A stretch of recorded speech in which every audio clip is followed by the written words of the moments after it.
അപ്പോൾ നമ്മുടെ ബംഗ്ലാവിൻ്റെ തൊട്ടടുത്ത് തന്നെ ഒരു ആകാശപാത കൂടി ഉണ്ട്. ആ ആകാശപാത എന്ന് പറഞ്ഞു കഴിഞ്ഞാൽ എന്താ പറയുക, ഒരു പ്രത്യേക വൈബാണ് കേട്ടോ. അതിൻ്റെ മുകളിൽ കയറി കഴിഞ്ഞാൽ തന്നെ ഒരു കൊടും വനമാണ്. വനം എന്ന് പറഞ്ഞു കഴിഞ്ഞാൽ നമ്മളെ ചെറിയൊരു ചാറ്റൽ മഴയും ആ പക്ഷികളുടെ സൗണ്ടും ആ ഒരു ഫോറസ്റ്റിൻ്റെ ഭംഗി മൊത്തമായിട്ട് നമുക്കിവിടെ ആസ്വദിക്കാൻ കഴിയും. അതെങ്ങനെ പറഞ്ഞറിയിക്കാൻ പറ്റില്ല, അവിടെ പോയി ആസ്വദിക്കുക തന്നെ വേണം. അപ്പം അത്രക്കും ഭംഗിയാണ്. അപ്പോൾ ഞാൻ അതിൻ്റെ മുകളിൽ കയറി കഴിഞ്ഞ സമയത്ത് എനിക്കെന്താ പറയുക, ഇങ്ങനെയുള്ള സമയങ്ങളിലൊക്കെ പാട്ട് പാടണം തോന്നും. സത്യം പറഞ്ഞാൽ പാട്ട് പാടിയിരിക്കുവാണെന്ന്. അപ്പോൾ ഞാൻ എന്താ പറയുക, രണ്ടൊരു പാട്ടൊക്കെ പാടിട്ടോ.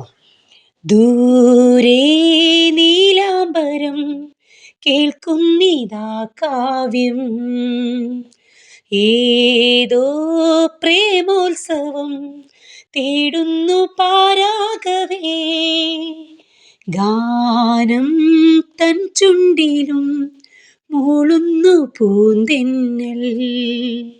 അങ്ങനെ ഞാൻ പാട്ടൊക്കെ പാടി അവിടെ കുറച്ച് സമയം ഇങ്ങനെ നിന്നു. അപ്പോൾ ഈ ഒരു വീഡിയോ ഇഷ്ടമായെങ്കിൽ ലൈക്ക് ചെയ്യണം, ഷെയർ ചെയ്യണം,